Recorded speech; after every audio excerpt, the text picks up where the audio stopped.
I'm Roy Calvin, and this is You Don't Know Anything About Women, where I'm reading Reddit posts from guys who are asking for dating advice and giving them the real advice the internet doesn't want them to know. Let's get into the first post. I don't like her. Yesterday I was at the gym and a guy came up to me and asked for a minute of my time. He said he was going to ask a rather strange question. So he proceeded by opening his Instagram and showing me a profile of a girl I've seen many times at the gym, but never talked to her or even thought of it. He told me that she is a friend of his and that she was not comfortable with approaching me, so she asked him to give me her Instagram and then I could decide whether or not to text her. Well, as you can see by the title, I don't really like her. I've had many opportunities to talk to her, but never even considered it. She is not ugly or something, but she is not my type. Also, right now I am texting on a regular basis with another girl. The problem I've got is that me and her go to the gym at the same time, so next time I see her, it's going to be very awkward. I don't really want to text her just to tell her that I don't like her. I think this would be awful. Approaching her at the gym to tell her this is also unpleasant since she's never alone. She trains with a coach and usually other people training with the same coach are there and they all know each other. So what would you recommend? I really don't want to change the gym I'm going to since I have many friends at the old one and it's very close to where I live. Well, surely the best time to deal with this would have been when the friend came up to you and told you what's going on, but that is kind of a strange situation, so it's not surprising that in that moment you didn't realize what you should do, or you just, yeah, okay, give me your Instagram. I think most people would be kind of confused and not be able to think on their feet about what they actually want to do in that situation. But we got to go back through this post because I detect some instances of dishonesty from the guy who's asking this question. He says, she is not ugly or something, but she is not my type. What does that mean? Because I'm trying to think about myself. Like, if a girl isn't my type, I think I just default to calling her ugly. Type, like we can think about a girl's height. Some guys like tall girls, some guys like short girls. But still, if a girl has a good face and is like skinny, I'm still going to want to get with her, even though I have my own height preference. So I don't really understand what he's saying by she's not ugly, but she's not my type. Are you just afraid to say that she is ugly and that you have no interest in her? Or is it that you're just being really particular for some reason? Like, are you on the hunt for a wife right now? And you like girls who are 5 foot tall, but this girl is 6 foot. So you're like, no, I'm not spending any time on this girl. What's going on here? If she is attractive enough, then this should be pursued. It's not every day that a woman makes this type of effort to talk to you. Now, she did kind of bitch out by getting her friend to go up and explain the situation to you instead of doing it herself. So I don't give her too much credit. But if a girl is coming at you, let's take advantage of this. If she's attractive enough, let's get her out on a date. Let's have sex with her if that's something you guys want to do. I mean, in this context of a girl coming up to you, kind of, and expressing her interest to you, I don't understand the sentence, she is not ugly, but she is not my type. If she's got a good face and a good body, this should be pursued. And if she doesn't have a good face or doesn't have a good body, then she is ugly. So that's just a confusing phrase to me. Also, he says that right now he's texting on a regular basis with another girl. So what? What does that mean? Are you married to her? I'm trying to give some benefit of the doubt. Maybe this guy is super busy and that's why he's saying, okay, I'm only texting with this one girl. I don't want to have time for another one right now. And this girl is not like my perfect type, so I can't talk to her right now. But I don't understand. You're texting with another girl. I mean, I'm texting with multiple girls basically every day of the year. The fact that you're even considering that you might have to switch gyms because of this is absolutely ridiculous. First of all, it's going to be a lot more awkward to her than it is to you because you're the one rejecting her. And I tell guys all the time that even if you're the one getting rejected, it's still like the amount of awkwardness there is all internal to you. Like, you can be the one getting rejected and still feel less awkward than the person who rejected you.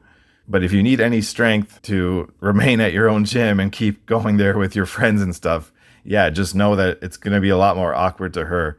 As for what you should actually do, you don't need to do anything. You don't really owe anybody an explanation as to why you don't want to talk to them. And girls are the fucking masters at this. I mean, they'll just talk to you face to face and everything seems fine. And then you go and text them later and they just block you right away or whatever. So at this point, all that's been done is that you've received her Instagram. You don't need to do anything at all. If you really want to stomp it out, you could message her and say, hey, I'm not interested. But I don't think there's any need for that. She'll probably just get the point.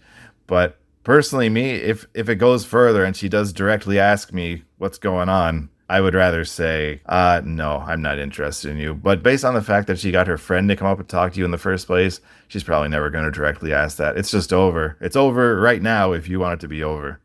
All right, let's get into the second post of this episode. She says she can't afford to visit me, but spends hundreds going out? My girlfriend is 21 and I'm 20. We've started a long-distance relationship this past month for the summer. She expected me to visit her at some point over the summer, so I booked a plane ticket to do so. When I asked her when she'd come visit me, she stated she doesn't have the money to do so. It's around $350 for a round-trip flight. However, last weekend she spent over $200 on a single night out. $40 hotel, $60 on food and drinks, and $100 on shopping. She even went shopping for more makeup today. I get the feeling she doesn't want to come visit me, so why am I expected to come visit her? Do you think she doesn't want to visit me? And the guy also adds in some information in the comments saying that they've been together for about a month before this and that she has a full-time job over the summer making about $19 an hour. And she'll also be back after the summer with this guy in the same town again. Now, is this bad behavior from a girl? Yes, it absolutely is. But also some people are just really stupid when it comes to money. Like, you can spend your $60 on food and drinks, $100 on shopping. All these little things, like financially inept people can quite easily nickel and dime those things. $40 here, $60 here. But then when it's like $350 on just a one-time payment for something that you're not even receiving right away, some people want that dopamine hit right away, of shopping $100. Oh, I got this new dress. Awesome. But yeah, spending $350 on something that you don't receive right away can kind of be like, whoa, that's like a lot of money in one day and I didn't even get anything for it yet. So the girl could possibly just be stupid in that sense. So when she says that she doesn't have the money to come visit you, no, I don't believe her. And I guess, yeah, she doesn't really care about you that much. But personally, I would have just dealt with the whole situation differently from the beginning. You're going to be away for 2 months and you've only started dating a month ago. I would have been fine not meeting at all for 2 months. Like, okay, this is it. It's the summer. This is what people do. You go home and then we'll meet up again in 2 months.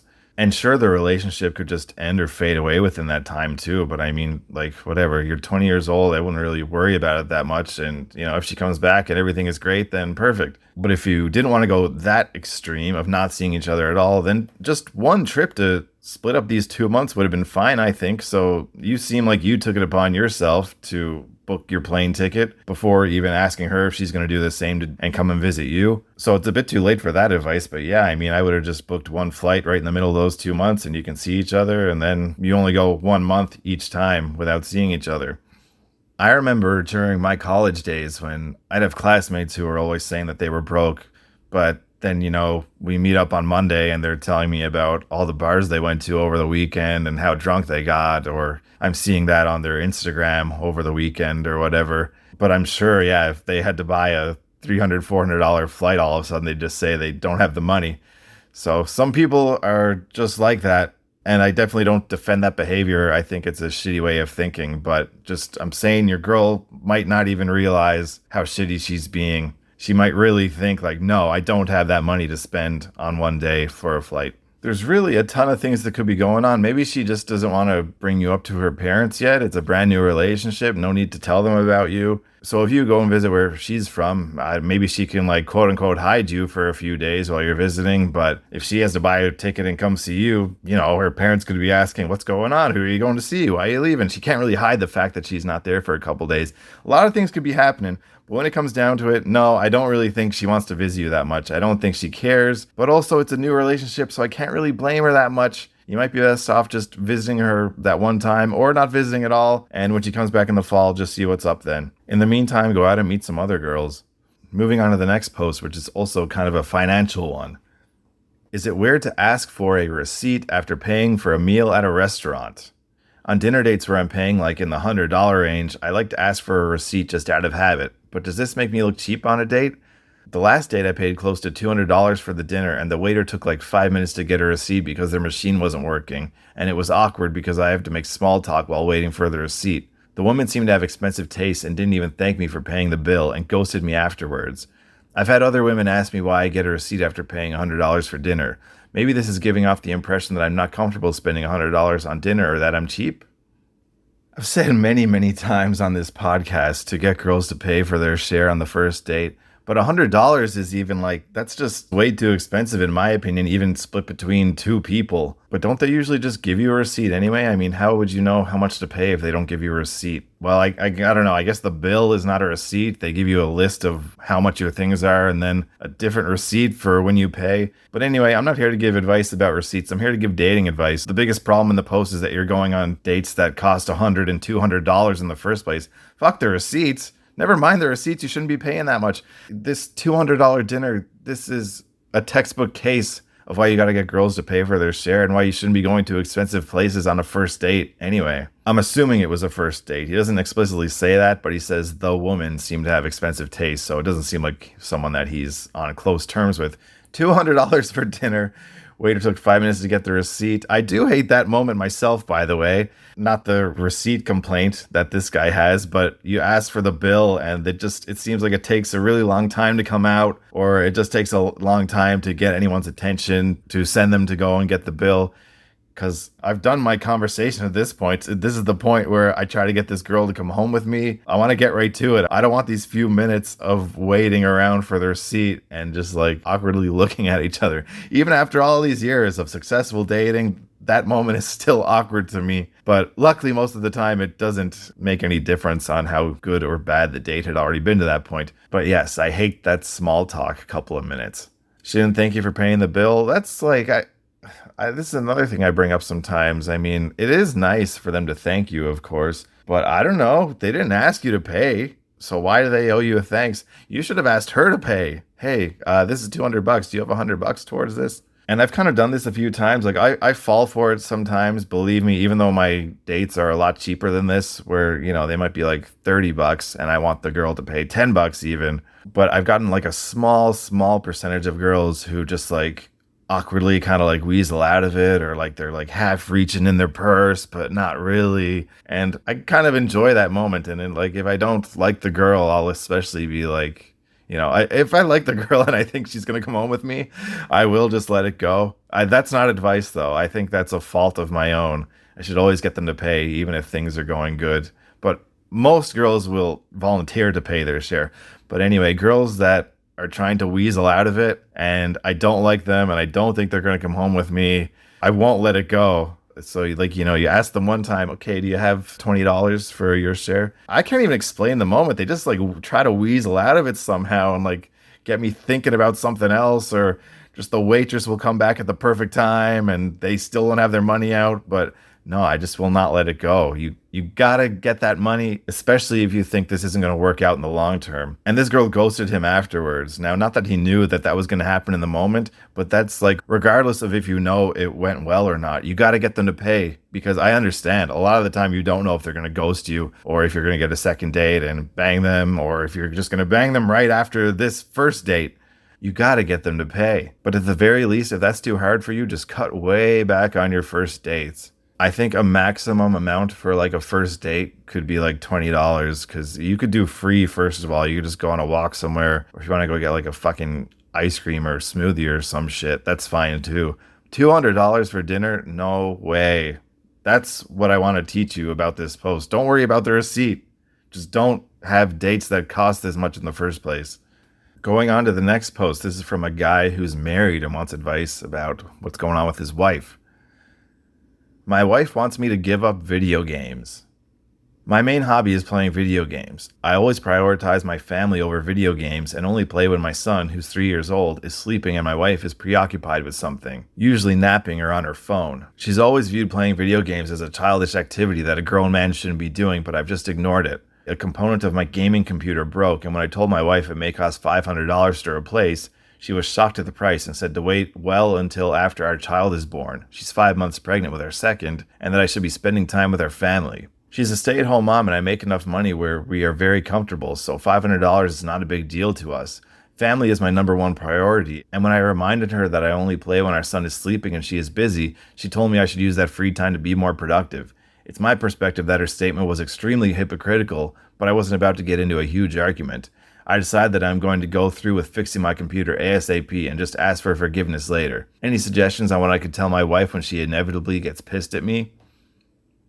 So the question is that last part. Any suggestions on what I can tell my wife when she inevitably gets pissed at me? How about I want a divorce? Which I understand is a bit extreme, but I just look, every other guy who's listening to this podcast should look at this and take advice because I talk often on here about setting out the foundation of your relationship from the get go and how you want it to be. So this problem started years and years ago. Like, as far as I know, a woman or any human is not just gonna, accept that the guy plays video games for years and years and whatever, it's his hobby, that's cool. And then just one day says, man, what the fuck are you doing? Get off those video games and do something productive. Like, I don't think that's how it happens. There's probably been warning signs for years and years about this girl trying to control what he does. This guy is the sole breadwinner. She's a stay-at-home mom, and she's trying to tell him, no, you can't go to work and make all this money for us and then come home and relax and play video games when our son is sleeping and I'm not busy either. So it just sounds like a terrible marriage to me. I feel bad for this guy. I wouldn't want to be in this. There are so few situations where you should accept your wife getting pissed at you. Like, it's kind of like only cheating would be like, okay, I understand that she's pissed at me now. But what, because you're doing your hobby, you just want to play some video games and she's going to get pissed at you and you want to know what you can do? I mean, tell her fuck off. I'm playing video games. I've played them forever and it's not going to change. I joked about getting divorced, so yeah, I understand that it would be probably an overreaction for this type of thing, but I just can't see myself getting married to someone who's going to do this stuff to me. Again, I'm sure this isn't the first time that this has come up. I'm sure she's trying to do other things to control him. And it's just not what I'm like in my relationships towards women either. My girlfriends that I've had, like, I don't tell them anything. I don't care what they do in their free time. I really only care about what they're doing when they're with me. Now, this guy made an edit to his post, and this is where it gets really bad. Now, I don't know how long he's been married. It doesn't really change how I feel about this. He says, for the majority of our marriage, I have done the bulk of chores and currently pull about 80% of the housework. What is going on in this marriage, man? 80% of the housework. She's a stay-at-home mom. He makes all the money. What is she doing all day? She wants to talk about productivity. What is she doing where you have to do 80% of the housework? You should never have agreed to do this. You should never have let her walk all over you and tell you that you have to do 80% of the housework. You seem really, really spineless. And I don't know, I'm not a marriage expert, but you're going to have to change and start standing up for yourself. And maybe the marriage will end and maybe that'll be the best thing. But what are you doing 80% of the... You shouldn't be doing 20% of the housework if she's a stay-at-home mom. He says that right now she's having a tough pregnancy, yada, yada, yada. I don't know anything about that. It doesn't matter what's going on right now. He says for the majority of our marriage, he's been doing 80% of the housework. Absolutely ridiculous. If she's always been like this, I don't know why you got married to her. And trying to fix it now might ruin your marriage further because she might get pissed off and say, no, I'm not doing that. And you got to do blah, blah, blah. All I can say is good luck. I don't know. Luckily, I mostly stick to dating advice, not marriage advice, but holy shit, man. You got a huge mess on your hands. Good luck. All right, we can get into one more post for this episode. She wanted to take a short break for a month. I broke it off right then and there. Mistake? Been seeing this girl for a little over 2 years. Everything started out great for the first 18 months. Perfectly compatible. Everyone thought we were getting married, etc., etc. Then about 6 months ago, it started to stagnate. She's going through a lot of stressful and emotional stuff with work, her family, etc. We were fine. It was just all this external stuff she wasn't able to mentally handle. She said she needed a break from us, but didn't want it to be forever. I had to press her for a timetable or a date, and that's when she said a month sounds like a good enough time frame, I think. I said, no, we're done. Wouldn't even let her take it back. Gathered stuff she had at my place and walked her out. I told her that my thought process then, and still now is, I want to get married at some point. You don't take month-long breaks while married just because life gets hard. She didn't get fired. No one hurt her. No one died. No sudden financial crisis. She just got stressed and overwhelmed with life and couldn't explain why. Retreated into herself, stopped talking and opening up to me and friends and family. What happens if we're married and something seriously really does happen in life, like it inevitably will? Is she just going to leave me and the kids alone for a month or two and go be sad in the mountains? The marriage I want is going to be a partnership. I need to know that you'll be there for me when things get hard, and you should trust that I'm going to be there for you. You don't get to put a serious long-term relationship on pause. To be honest, I really don't understand this need I keep seeing from women about needing space for days or weeks. It just screams emotional immaturity to me, like you're incapable of organizing and analyzing your own thoughts and feelings into something coherent you can communicate to others, especially your significant other. I worked hard to be able to do that, and I don't want to waste time with someone who was just going to emotionally cop out at the first sign of struggle. Was I too harsh? Should I reach back out and give her another chance after the month is over? Or did I do the right thing and shouldn't look back? This guy deserves a round of applause. I think this is the first positive post that I've ever had on the podcast where I agree with everything that the guy did. That's awesome that as soon as she wants a break here is like, okay, let's get all your stuff, get you the fuck out of here. I love it. I totally agree. Any kind of asking for a break, no, there are no breaks. There's only breakups. 1 month off, nope, we're done. You want to be gone? You want to break up? Okay, here we go. I'll give you exactly what you want. This guy is even harsher than me sometimes when situations have come up in my life like this. When I remember from a while back, I had kind of made some mistakes this night. I had this girl on our first date. I had her over to my apartment, and the details are a little bit blurry to me right now. But, I'm a guy at the end of the day. I have to say some things that I don't exactly mean that will lead me to sex. So I think she was at my place for a really long time. In addition to the hour and a half out eating together, I think she was at my apartment for 5 hours or something.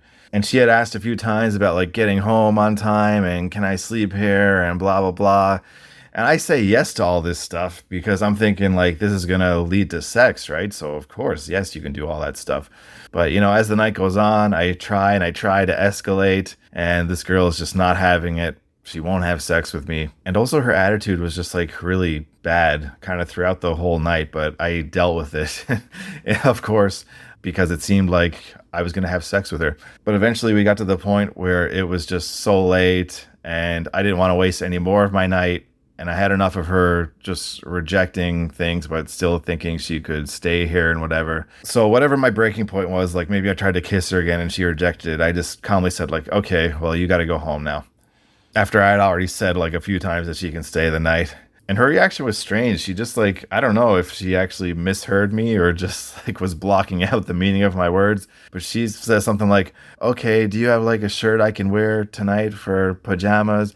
I'm no, you need to leave now. This is over. And I don't know what she said then, but I had to reiterate again, yeah, I'm not going to let a girl stay over here who is not going to have sex with me. And I explicitly told her, any actual legitimate pushback from a girl is just a total turn off from me. If she actually doesn't want to do it, it's just a total turn off from me. I become absolutely uninterested. So I said to her, because I thought maybe she would change her mind just because she had to go kind of far to get home. But I told her, and if you change your mind right now, it's too late. It's over. You're not interested in me. I don't want you here. You got to go. So it's kind of the same as this guy, but he was in a 2-year relationship. So it's even harder to do what he did, even though he does mention in the comments and in an edit that there was kind of some warning signs from her over the past few months about just shit behavior.